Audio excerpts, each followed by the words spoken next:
tuning in to another episode of the All Cardinals podcast. My name is Donnie Jordan, joined every week by my co-host Richie Bradshaw. Richie, today a slew of moves coming at the quarterback position for the Arizona Cardinals.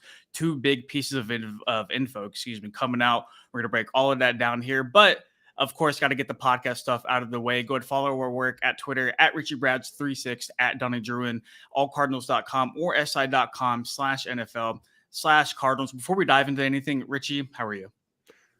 You know, Donnie, I'm better than I was yesterday. So if anybody cares about Arizona State Sun Devils football, which I certainly hope that the vast majority of Cardinal fans do, we're dealing with a lot right now with this whole Ray Anderson thing. So, appreciate everybody who supports the podcast because I'm 90% positive that some of the guys who check us out here probably check me out as well. So, we'll get through this, guys.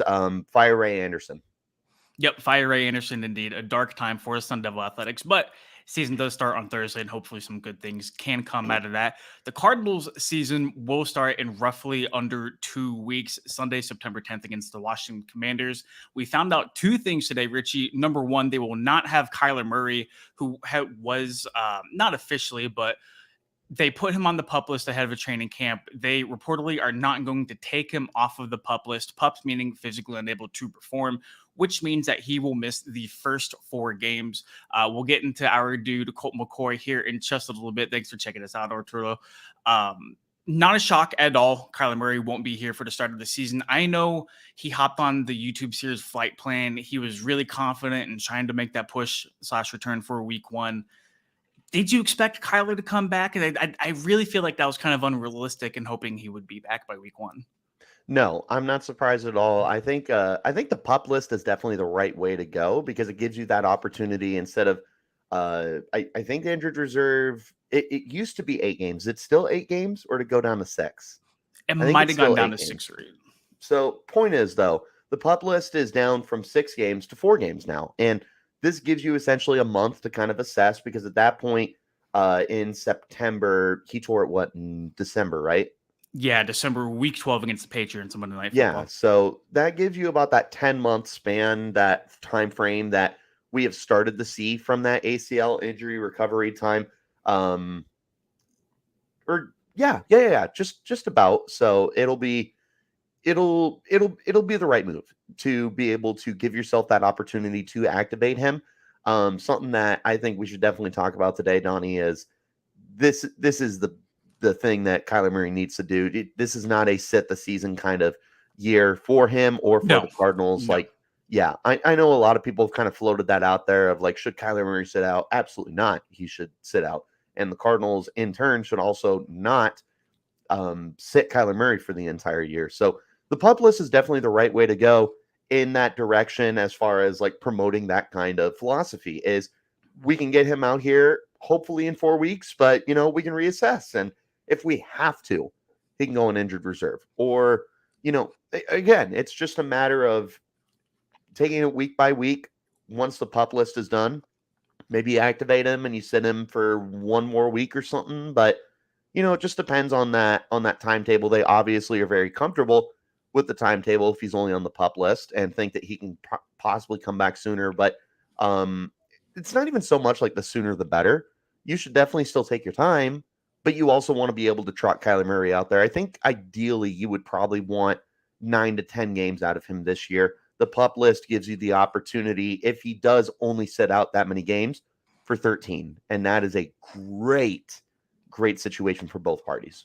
Yeah, so Kyler does now have to miss the first 4 games of the season. They're on the road against the Washington Commanders to open up, back home for a 2-game stint against the NFC West, not NFC West, NFC East, New York Giants and then Dallas Cowboys, and then they're on the road against the 49ers for the first 4 weeks. His first game back, if he did come back immediately, would be against the Cincinnati Bengals, which is a tough ask, and then they're on the road for week 6 against the Los Angeles Rams too. The pup rules and how they work. So he has to miss the first 4 games. Then he has a 21-day window to where I believe he has to play in the game or either be on the active roster for a game. If not, he basically has to miss the rest of the season. We already kind of discussed that they put him on training. He put him on pup list before training camp. Not really a shocking move. And I do want to touch on the fact that some people think Kyler should not play, either to his benefit or the Cardinals' benefit. I think it's the opposite. I think Kyler Murray needs to play in 2023. I think that the Arizona Cardinals need him to play in 2023. And I think if you're a team looking to acquire a quarterback next offseason, you need Kyler Murray to play this upcoming season. It benefits absolutely nobody should he sit out for either health reasons or other reasons as well. If you're the Cardinals, you need him to look good so you can ship him off somewhere else. If you're Kyler Murray, you need another team to believe in you, if not the Cardinals themselves. We are talking so much as if it's already a foregone conclusion that they're going to get Caleb Williams next year. The full season still has to play out, right? They need Kyler Murray to look good, and then other teams need to see Kyler Murray on the field before they trade for a $50 million per season contract. Yes. Donnie, this is borderline an asinine philosophy to think that you need to sit this quarterback, because this is a guy who's coming off not a great year and an injury. So you need him to be able to go out there and audition himself in the best way possible. This is not only great case for the Cardinals, but I'm sure Kyler Murray also realizes that if the Cardinals do wind up with a top 2 draft pick, because you got to remember, it's not just Caleb Williams, but Drake May is in here too. They wind up with a top 2 pick, he's probably going to be on the way out. And the last thing that Murray wants to do with whoever is going to be trading for him is to not have a year's worth of tape, and the previous year being a very underwhelming season for him. So this benefits both parties. It's not just a Cardinals thing. This is very much a Kyler Murray thing as well, because he can definitely get himself into a much better situation. I'm not sure if there's a no trade clause on his contract. I haven't looked at that deep, but bottom line is this is absolutely the best thing for both parties to be able to do and engage in, so that Kyler can be able to promote himself as much as possible to be able to get himself into the best situation possible.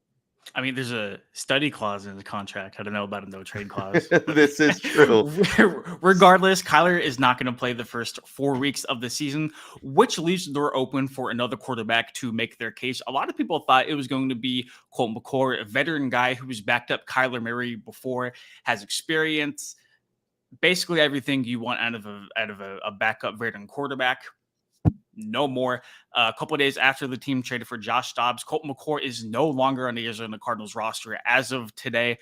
Reporters talked to Jonathan Gannon today, and he said it was kind of like a culmination of things, but you have to look at, quote, the full body of work and production. Colt McCoy has a history of being banged up, has a history of not playing super well, had surgery in the offseason on his elbow. There were a handful of days in training camp, Richie, where he had scheduled off days to where he participated. He just didn't throw. He played in 2 preseason games. He didn't play in the finale last week against Minnesota, but then again, none of the starters did. Threw 12 pass attempts. Didn't look all that great, but then again, he only threw 12 footballs, so you can't really make whole judgments off of that. I wasn't in Minnesota, but apparently the reviews were not great of him playing against the Vikings starting defense. Regardless, Cardinals saw what they saw. They had enough, and Colt McCoy is now kind of gone. What was your initial reaction? Because I was shocked at the timing of it, not so much shocked at the actual transaction. I think that I would agree with you that I'm shocked with the timing of it, because McCoy's been here for a minute. While it is a new offense, he's familiar with the guys that he's working with, right? Mm-hmm. He knows Hollywood. He knows Rondale. He knows Dortch. He knows Connor. He knows a handful of the offensive linemen. Like, there was, excuse me, there was established chemistry here with Colt McCoy. And as far as like a veteran leader goes, he definitely has the most playtime experience of anybody on the roster, probably combined, and maybe even a little bit more at that point. So definitely a surprise for me. I think that me and you have talked about this before, either off mic or on the podcast, that it felt inevitable that he was going to be released from this team, because there is some good cap money to be restored to the team by moving on from him. But we were thinking more along the time frame and the timeline of when Kyler Murray gets back from injury, and he's going to be gone for at least the first month of the year. And McCoy's not going to be a part of that. They're definitely going with the younger guys, right? David Blau and Josh Dobbs and Clayton Tune. Mhm. First of all, it's hilarious that none of them have an NFL win yet. So no matter None of who them. starts week one, even if it's the rookie, everybody's going to be searching Right. for their So first career Tune's a win. rookie, right? Blau is 0-7, then Dobbs is 0-2. 0-2. Yeah. So that is hilarious to me. But bottom line, it felt like it was going to happen. I just can't believe it was now. Yeah, I thought for sure at least week one you would have let Colt McCoy win out there. I mean, he by far has the most uh just experience, right? And when you have such a young team, such a young offense, just like my boy Greg points out here. I love you, Greg. Miss Greg you. nailed it. Greg did nail it. Timeline was wrong, but the writing was indeed on the wall. I thought how it played out in my head, McCoy started week one. He was either gonna play out of his mind, which wasn't going to happen, or B, he was going to either get hurt or lose the job due to poor play. Clayton Tune would have played a handful of games, and Kyler Murray would have returned. This kind of just speeds up that process, but still, nonetheless, I mean, shocking for sure, but they must have really liked what they've seen out of Clayton Tune, or they must have really liked what they saw out of Josh Dobbs. And Josh Dobbs is a guy that they tried to get earlier in the offseason. They couldn't come to terms in free agency. Dobbs goes back to Cleveland, and then the opportunity arises, and then Dobbs eventually finds his way back in Arizona. And that is important, but we'll talk about that here in a second, of that connection of Josh Dobbs heading back to Cleveland. Colt McCoy, though, I mean, the good news is his kids get a puppy now, because Colt McCoy told him they couldn't get a puppy until he retired. I'm not sure another team's going to be able to pick him up at this point. So hope Colt has a PetSmart membership. If not, I'm sure I can get a couple people to help him out with that. Dude, love Colt. Love what he brought to the Cardinals. This is definitely a very professional individual, somebody who talk the talk and walk the walk, both on the football and off on the field and off the field. Very classy individual. I know that he's actually going to be a fan favorite for Cardinal fans. Like, I truly do believe that. But he was an odd fit for the future. But again, the timing is really weird. But definitely hope you get that puppy. Hope you get an Australian Shepherd. I can absolutely 10 out of 10 recommend Australian Shepherds to be the puppy that you pick up.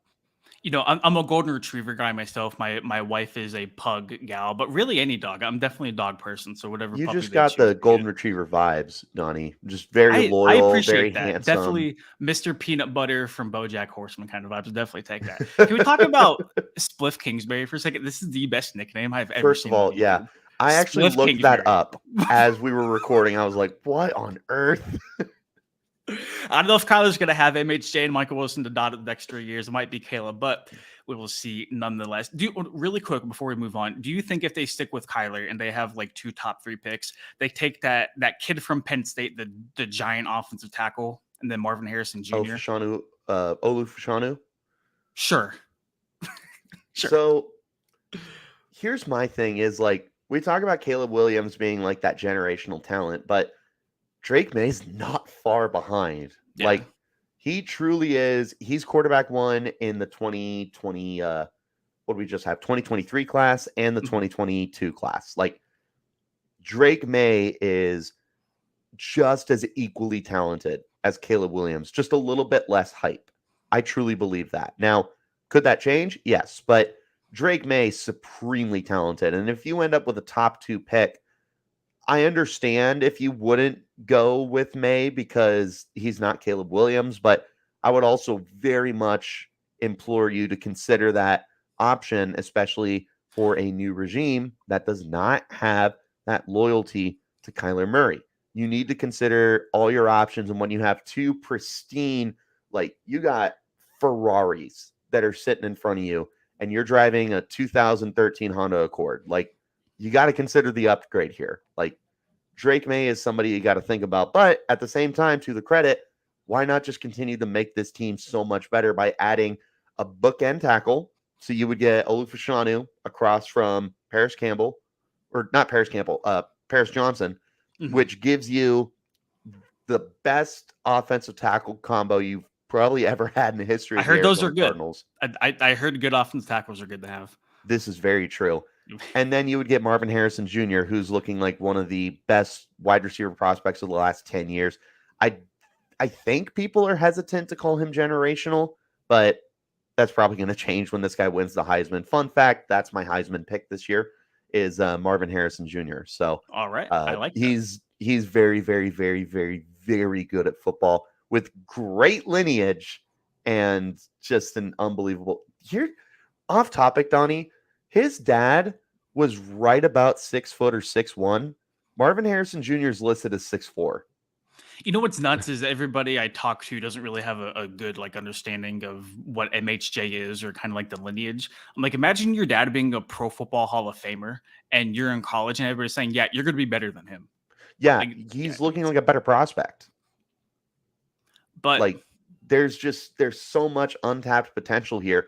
And here's a fun question.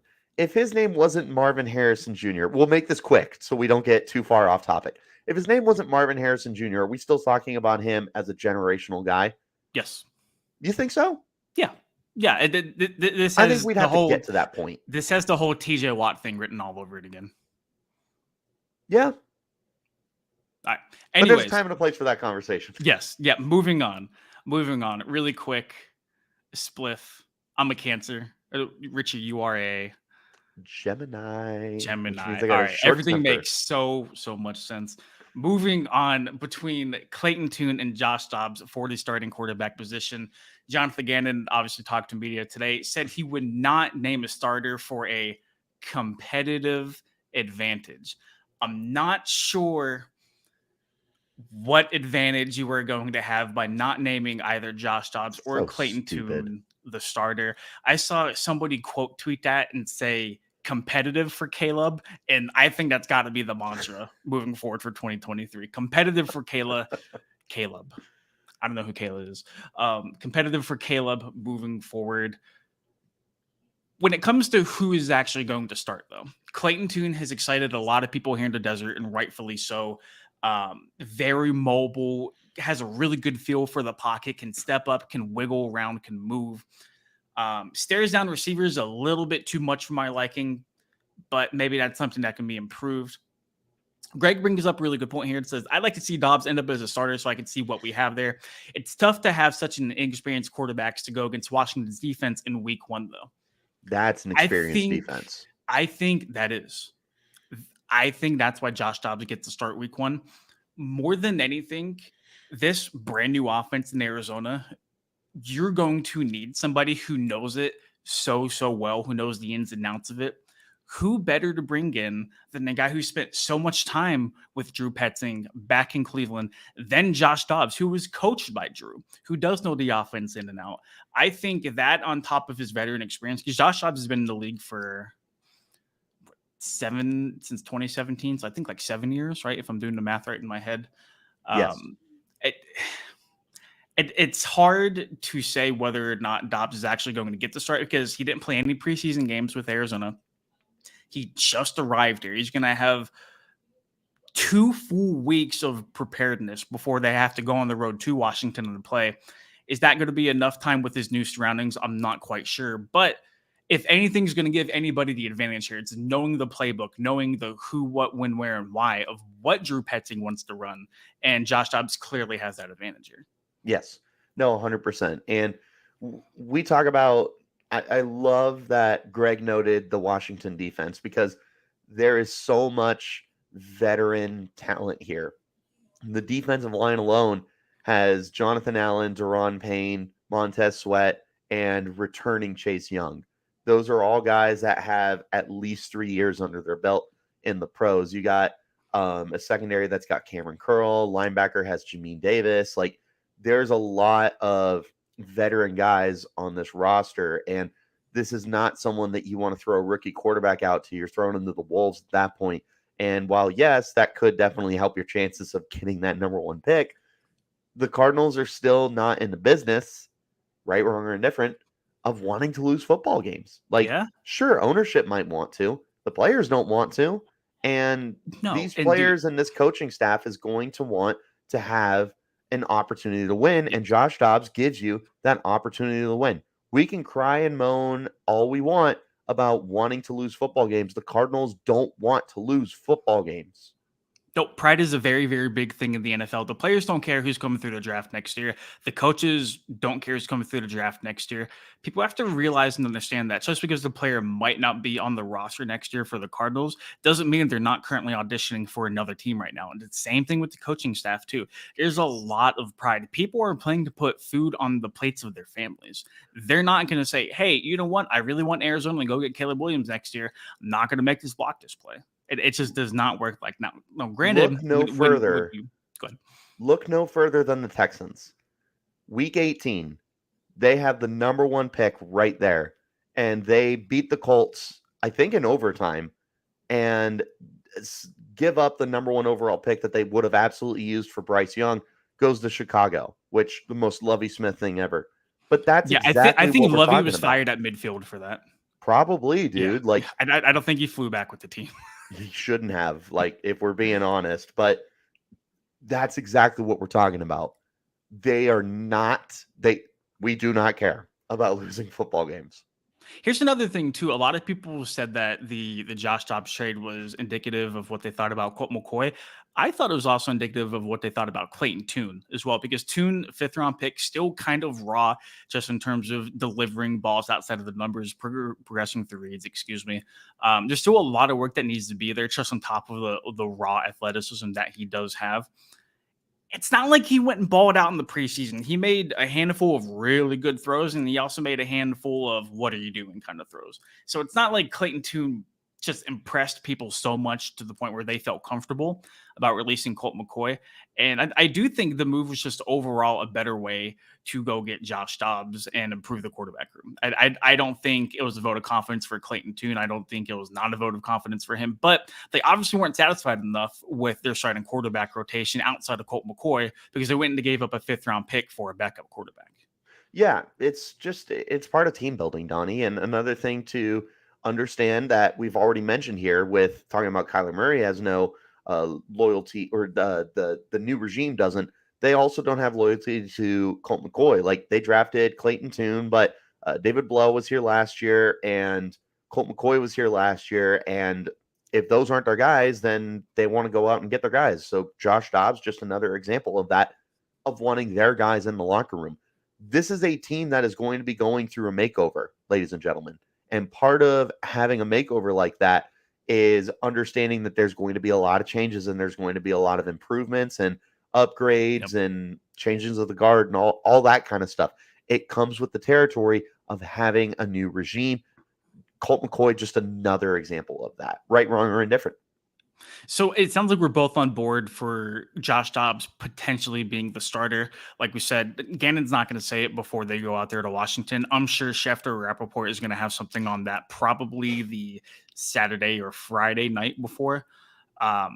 If they do roll with Clayton Tune, give me your thoughts. I don't think the pendulum swings either way drastically for me. They're both mobile guys. Dobbs has a lot more experience than him, but I mean, is it really that far of a drop off between Josh Dobbs and Clayton Tune? Josh Dobbs was on 3 different teams last year. I get that. I think starting Dobbs tells me you want to win. I think starting Tune tells me you don't care. That's just me, though. Yeah, I'm not sure. I am not super sure. Answer Greg's question really quick. I have had like week 6, week 7 is my prediction from when Kyler comes back. We know for sure we can count out like 1 through 4, but mid-season was kind of that sweet spot to where like they're not rushing him back, but like they still want to see him on the field for reasons X, Y, or Z. Week 7 is probably my prediction, but Agreed. all right. Mid-season. Yep. Mid-season sounds like Josh Dobbs is going to be the guy according to our very, very expert calculations. If Clayton Tune does get to start, I wouldn't be shocked. I just think overall his as in Josh Dobbs' experience and knowledge of the playbook is probably going to propel him as a starter over Tune. Agreed. I don't know that I have too much more to add to that. Awesome. No, you're good. It's a very not cut and dry, but like the dominoes definitely fell in certain ways today where you can kind of read the tea leaves a little bit. Then again, this Cardinals organization has continued to kind of do things their way and not defied logic, but has ensured that they were going to do what they feel necessary. And I've learned basically through the handful of months Jonathan Gannon and Monty Fort have been here in the desert is really not to discount anything. So if Tune does start, I wouldn't be too shocked, but I think Dobbs is probably the leader in the clubhouse for me right now. Gotta agree. All right. Thank you so much for tuning in to another edition of the All Cardinals podcast. Go ahead and follow Richie on Twitter at RichieBrads36 and Locked On Sun Devils, which just reached over 600 subscribers on YouTube. Forks up. Follow me on Twitter guys.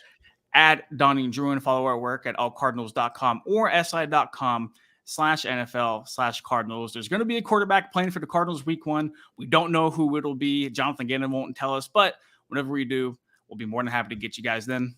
Peace.